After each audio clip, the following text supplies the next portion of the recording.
Hello students, here I'll be discussing the search of genetic material as well as the central dogma of life and how the DNA helix is packaged inside the nucleus. So firstly, let me tell you what is central dogma of life. See, in the central dogma of life was given by Francis Crick. So what he said that the DNA will transcribe into mRNA which will further form proteins.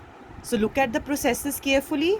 DNA will transcribe through transcription. It forms messenger RNA which will further translate into proteins and code the message. So the process of DNA to form mRNA is transcription. mRNA to protein is translation. Then DNA also duplicates itself by the process of replication. Now there is in some viruses RNA is the genetic material. So RNA first has to convert into DNA. So which is that process known as? It is reverse transcription. Because DNA to RNA is transcription, so the reverse will be reverse transcription. Now let us come to packaging of DNA helix. Firstly, let us know that what is the length of DNA inside a human nucleus. So to calculate the length of DNA, the formula is the total number of base pairs into the distance between two base pairs. So the total number of base pairs in humans is 6.6 into 10 raised to power 9, and this is the distance between the consecutive base pairs. So the total length comes out to be 2.2 meters. But a typical nucleus, it is only 10 raised to power minus 6 meters long. So how come this DNA is packaged inside it? So it is with the help of certain proteins. Let us first understand the nature of the DNA. It is negatively charged due to the presence of phosphate groups, and it is held with proteins which are positively charged to maintain the stability. In case of prokaryotes, nucleoid is present and DNA is freely present and proteins are attached to it. But in eukaryotes, this process is little complex. So a set of positively charged proteins which are rich in the basic amino acids, lysines and arginines, are called as histones. These histones are then wrapped around the DNA molecule and it provides them stability and helps them to package inside the nucleus. So these histones, children, are organized to form 8 molecules known as histone octamer. So here in this diagram, this round structure is showing 8 histone molecules. Now this negatively charged DNA is wrapped around positively charged histone octamer. You can see over here, this is the DNA which is wrapped around the histone molecule. So this together is called as nucleosome. And in a nucleosome, typically 200 base pairs of DNA helix is present. Now if we see this structure, the nucleosomes on the chromatin, it looks like beads on a string structure. Now further the chromatin has to be packaged with the help of other proteins which are NHC proteins or non-histone chromosomal proteins. There are two types of chromatin.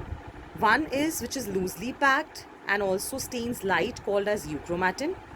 Another is densely packed, it stains dark and is called as heterochromatin. So this loosely packed chromatin is actually transcriptionally active chromatin. Now let us look at the Griffiths experiment. He was the one who started the search for genetic material. See, now we know it is DNA, but initially it had to be discovered that DNA is our genetic material. So he used the model organism, a bacteria, which is Streptococcus pneumoniae.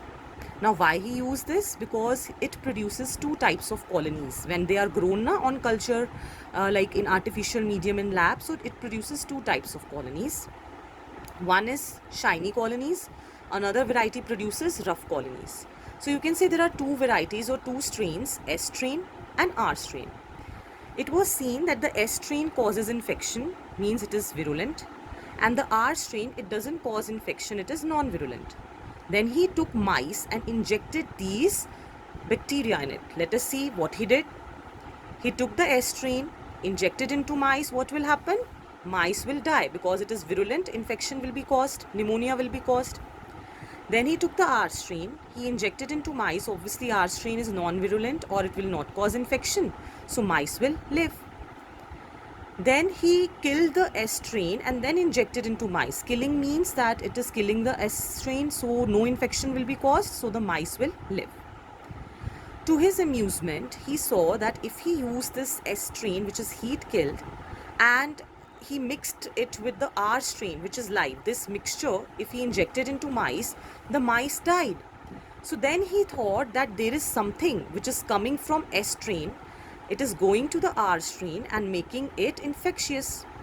So he came up with the concept of transforming principle, that there is something is being transformed inside this R strain from this heat killed S strain. But he was not able to tell whether it is DNA, RNA or protein. There were another group of scientists who told that what is the biochemical nature of the transforming principle. Oswald Avery, MacLeod and McCarty, they actually purified the biochemicals from heat killed S strain. Now they transformed the R cells. They took the biochemicals, proteins, RNA and DNA. Then the same experiment they performed, they used this purified molecule from heat killed S strain and put it into R strain and then injected into mice. This step they repeated.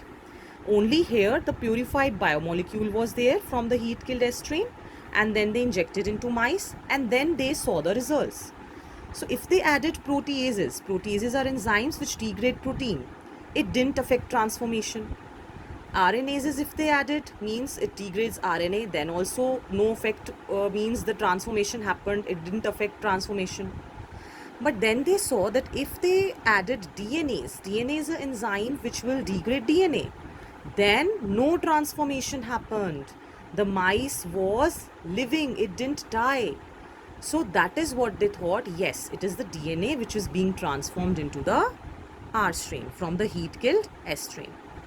So now children, don't get confused in these two terms, DNAs and DNAs. See, it is pronounced in the same way, but DNAs means more than one DNA, many DNA molecule, and this DNAs, it means an enzyme which degrades DNA.